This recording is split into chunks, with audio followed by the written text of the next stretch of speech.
ఈ విధంగా thread పైపింగ్ని stitch చేయడం వల్ల మనకి పైపింగ్ క్లాత్ అనేది ఎక్కడా కూడా బయటికి కనిపించకుండా ఫినిషింగ్ అయితే చాలా అంటే చాలా నీట్గా ఉంటుంది.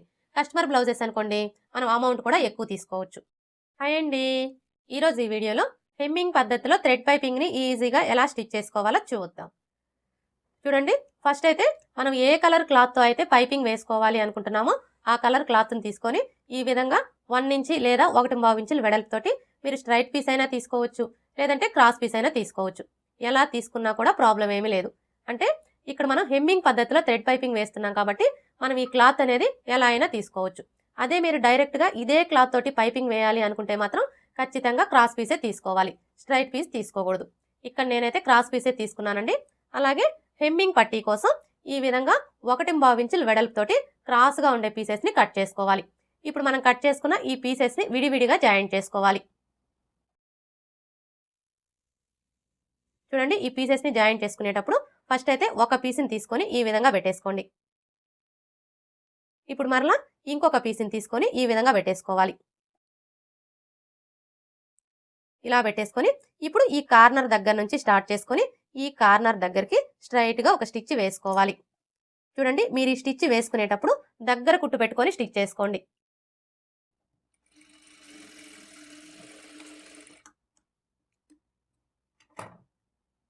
అర్థమైంది కదా? మీరు ఈ స్టిచ్ వేసుకునేటప్పుడు ఈ విధంగా దగ్గర కుట్టు పెట్టుకొని స్టిచ్ చేసుకోండి. ఎందుకంటే ఇక్కడ చూడండి మనకి థ్రెడ్ వచ్చేసి ఆపోజిట్ కలర్లో ఉంది కాబట్టి మనం ఈ విధంగా దగ్గర కుట్టు పెట్టుకొని స్టిచ్ చేసుకున్నాము అంటే మనకి యువతల వైపుకి థ్రెడ్ అనేది కనిపించకుండా ఫినిషింగ్ నీట్గా ఉంటుంది. ఇప్పుడు ఖర్చు కోసం 1/4 ఇంచి ఉండేలా చూసుకొని ఈ ఎక్స్ట్రా క్లాత్ మొత్తం కట్ చేసుకోవాలి. ఇలా కట్ చేసుకున్న తర్వాత ఇప్పుడు ఈ ఖర్చుని ఇలా ఓపెన్ చేసేసుకోవాలి. అంటే ఎటువైపున ఖర్చుని అటువైపునకు ఫోల్డ్ చేసుకొని ఈ విధంగా మీ నెయిల్తో ఒకసారి రఫ్ చేసుకోండి. ఇదే విధంగా మిగతా పీసెస్ని కూడా జాయింట్ చేసుకోవాలి.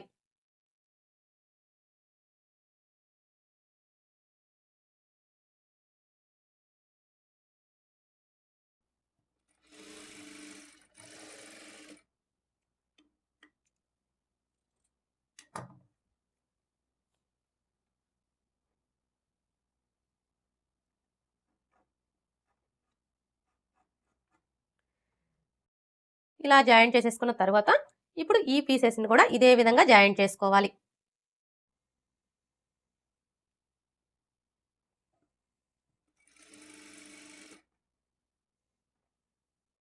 చూడండి, మీరు ఈ పీసెస్ని జాయింట్ చేసుకునేటప్పుడు ఖర్చులన్నీ కూడా ఒకే వైపుకి వచ్చేలాగా చూసుకుంటూ జాయింట్ చేసుకోండి.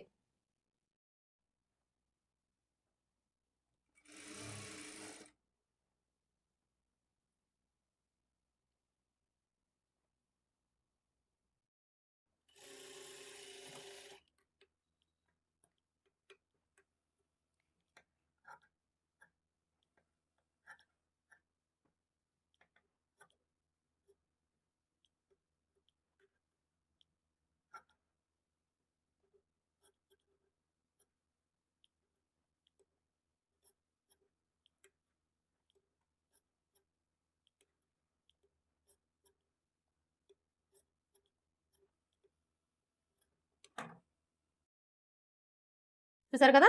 ఇలా జాయింట్ చేసేసుకున్న తర్వాత ఇప్పుడు ఫస్ట్ అయితే మనం పైపింగ్ని రెడీ చేసుకోవాలి. చూడండి, ఈ పైపింగ్ని రెడీ చేసుకోవడం కోసం ఇక్కడ నేను 12వ నెంబర్ థ్రెడ్ అయితే తీసుకున్నానండి. 12వ నెంబర్ థ్రెడ్ తీసుకున్నాము అంటే మనకి పైపింగ్ అనేది చాలా సన్నగా నీట్గా వస్తుంది. అలాగే ఇక్కడ మనం 1 సైడ్ పాదం కూడా మార్చిన అవసరం లేదు. ఈ నార్మల్ పాదంతోనే ఈ థ్రెడ్ పైపింగ్ని ఈజీగా స్టిచ్ చేసేసుకోవచ్చు. అదే మీరు లావుగా ఉండే థ్రెడ్ తీసుకున్నారనుకోండి, అప్పుడు ఏమవుతుందంటే మనం నార్మల్ పాదంతో స్టిచ్ చేయడం కుదరదనమాట. ఖచ్చితంగా 1 సైడ్ పాదం అయితే సెట్ చేసుకోవాలి. ఇప్పుడు ఈ పైపింగ్ క్లాత్ని తీసుకొని చూడండి, మనకి ఒక వైపున ఖర్చు కనిపిస్తుంది కదా, ఈ ఖర్చు కనపడే వైపు వచ్చేసి ఇలా పై వైపున ఉండేలాగా పెట్టేసుకోవాలి. ఇలా పెట్టేసుకున్న తర్వాత ఇప్పుడు థ్రెడ్ని తీసుకొని క్లాత్కి మధ్యలో ఈ విధంగా పెట్టేసుకొని ఇలా ఫోల్డ్ చేసుకొని ఇక్కడ నుంచి స్టార్ట్ చేసుకొని థ్రెడ్ పక్కనే స్టిచ్ చేసుకోవాలి.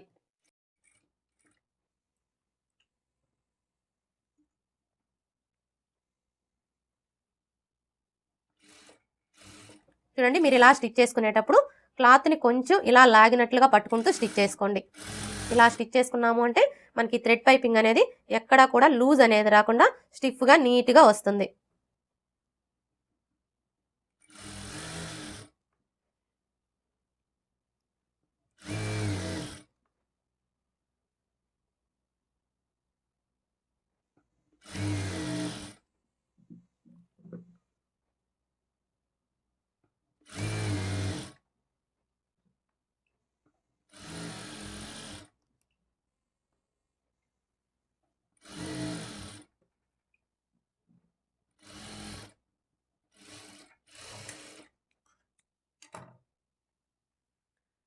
ఇలా స్టిచ్ చేసుకున్న తర్వాత ఇప్పుడు మనకి ఈ పైపింగ్ వెడల్పు వచ్చేసి 1/2 ఇంచి ఉండేలా చూసుకొని ఈ ఎక్స్ట్రా క్లాత్ మొత్తం కట్ చేసుకోవాలి.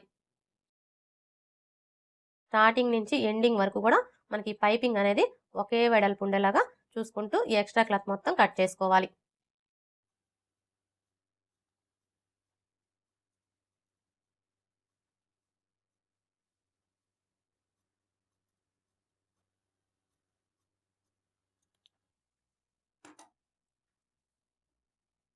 చూసారు కదా, ఈ విధంగా పైపింగ్ ని రెడీ చేసుకున్న తర్వాత ఇప్పుడు ఈ పైపింగ్ ని మెడపట్టీకి జాయింట్ చేసుకోవాలి.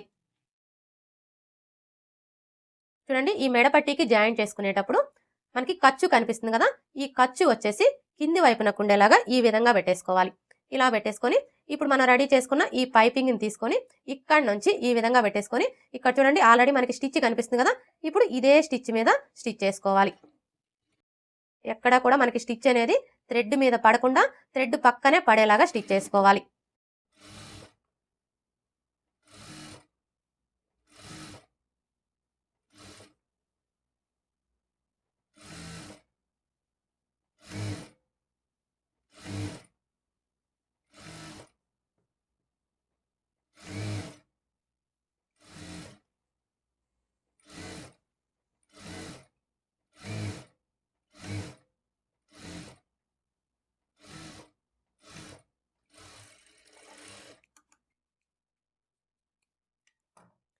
చూసారా, ఇలా స్టిచ్ చేసుకున్న తర్వాత ఇప్పుడు మనం ముందుగా స్టిచ్ చేసుకున్న బ్లౌజ్ పీస్ని తీసుకొని ఈ విధంగా పెట్టేసుకోవాలి. అంటే రైట్ సైడ్ వచ్చేసి పై వైపునకు ఉండేలాగా పెట్టేసుకోవాలి. ఇలా పెట్టేసుకున్న తర్వాత ఇప్పుడు ఈ మెడపట్టీని తీసుకొని ఈ విధంగా పెట్టేసుకోవాలి.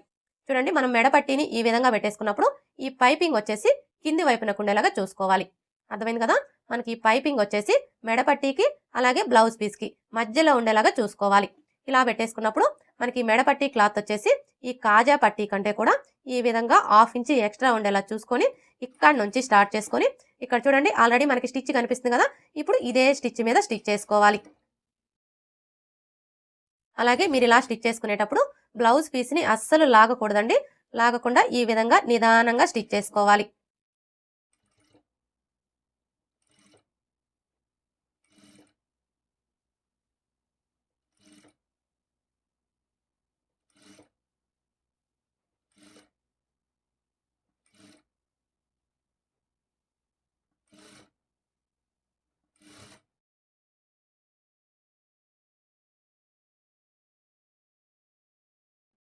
చూడండి, ఇక్కడికి వచ్చేసరికి ఈ షోల్డర్ ఖర్చు వచ్చేసి రెండు వైపులా కూడా ఇలా బ్యాక్ పార్ట్ వైపునకు ఉండేలాగా ఫోల్డ్ చేసుకొని స్టిచ్ చేసుకోవాలి.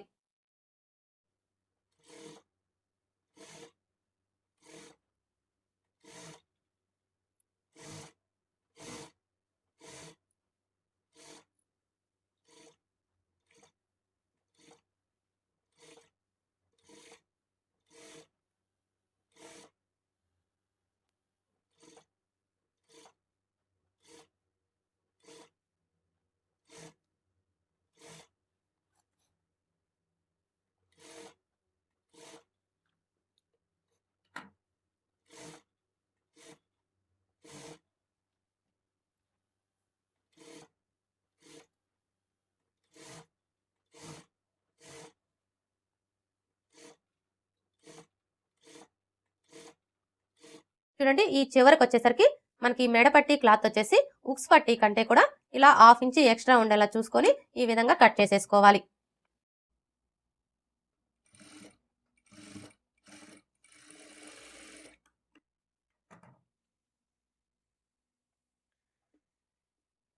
ఇలా స్టిచ్ చేసుకున్న తర్వాత ఇప్పుడు నెక్ రౌండ్ చుట్టూ కూడా దగ్గరగా కట్స్ పెట్టుకోవాలి. చూడండి, మీరు ఇలా కట్స్ పెట్టుకునేటప్పుడు ఇప్పుడు మనం వేసుకున్న ఈ స్టిచ్ అనేది కట్ అవ్వకుండా జాగ్రత్తగా కట్స్ పెట్టుకోవాలి. ఇలా కట్స్ పెట్టుకుంటేనే మనకి నెక్ షేప్ అనేది పర్ఫెక్ట్గా వస్తుంది.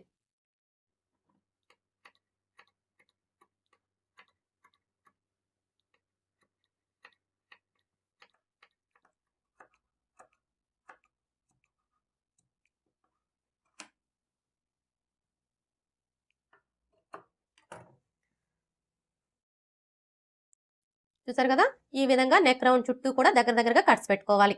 ఇలా కట్స్ పెట్టుకున్న తర్వాత ఇప్పుడు ఈ ఎక్స్ట్రా క్లాత్ని ఇలా లోపల వైపునకు ఫోల్డ్ చేసుకోవాలి. ఇప్పుడు మరలా ఈ క్లాత్ని ఇలా ఫోల్డ్ చేసుకోవాలి. ఇలా ఫోల్డ్ చేసుకున్నప్పుడు ఇక్కడ చూడండి మనకి మెడపట్టి వెడల్పు వచ్చేసి 1/4 ఇంచి ఉండేలా చూసుకొని ఈ థ్రెడ్ పక్కనే ఒక స్టిచ్ వేసుకోవాలి.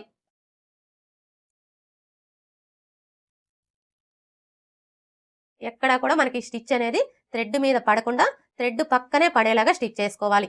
అలాగే మీరు ఇలా స్టిచ్ చేసుకునేటప్పుడు స్టార్టింగ్ నుంచి ఎండింగ్ వరకు కూడా మనకి మెడపట్టి అనేది ఒకే వెడల్పు ఉండేలాగా చూసుకుంటూ స్టిచ్ చేసుకోవాలి.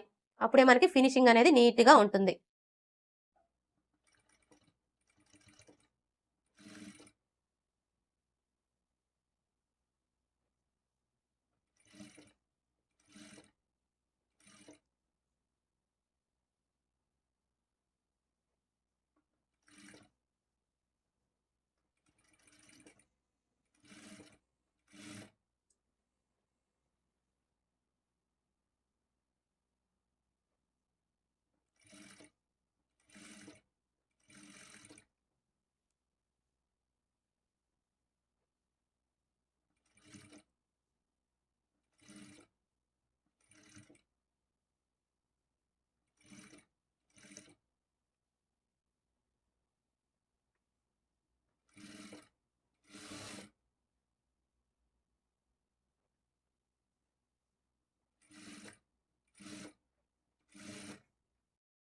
ఈ చివరికి వచ్చేసరికి ఈ ఎక్స్ట్రా క్లాత్ని ఇలా ఫోల్డ్ చేసుకొని స్టిచ్ చేసుకోవాలి.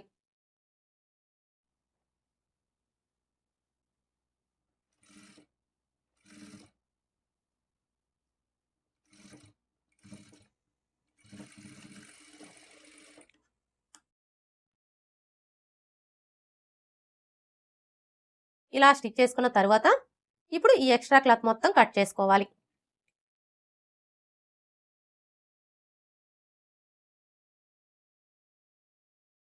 చూడండి మీరు ఈ క్లాత్ని కట్ చేసుకునేటప్పుడు బిగినర్స్ అయితే మాత్రం కొంచెం జాగ్రత్తగా కట్ చేసుకోండి. ఎందుకంటే మనం ఇలా కట్ చేసేటప్పుడు ఒక్కొక్కసారి బ్లౌజ్ పీస్ అనేది కట్ అయిపోతుందండి. బ్లౌజ్ పీస్ కట్ అయింది అంటే మనకి బ్లౌజ్ మొత్తం పాడైపోతుంది. అందుకని చెప్పేసి మీరు ఇలా నిదానంగా చూసుకుంటూ కట్ చేసుకోండి.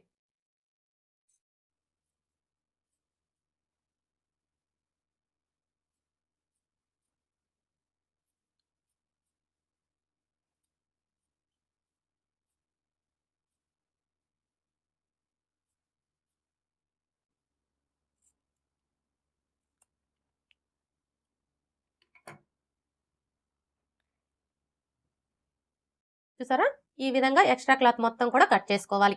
ఇప్పుడు ఈ మెడ పట్టీని ఇలా ఫోల్డ్ చేసుకొని ఒకసారి నీట్గా ఐరన్ చేసుకోండి. చూసారు కదా ఈ విధంగా ఒకసారి ఐరన్ చేసేసుకున్నాము అంటే మనకి ఫినిషింగ్ అనేది చాలా అంటే చాలా నీట్గా ఉంటుంది. ఇలా ఐరన్ చేసుకున్న తర్వాత ఇప్పుడు ఇక్కడ మీరు హెమ్మింగ్ కావాలంటే హెమ్మింగ్ వేసుకోవచ్చు. హెమ్మింగ్ వద్దు అనుకుంటే 1/4 ఇంచ్ మార్జిన్తో మిషన్ కుట్టైనా వేసుకోవచ్చు. అది మీ చాయిస్ అండి. ఓకే ఫ్రెండ్స్, చూసారు కదా హెమ్మింగ్ పద్ధతిలో థ్రెడ్ పైపింగ్ని ఈజీగా ఎలా స్టిచ్ చేసుకోవాలో.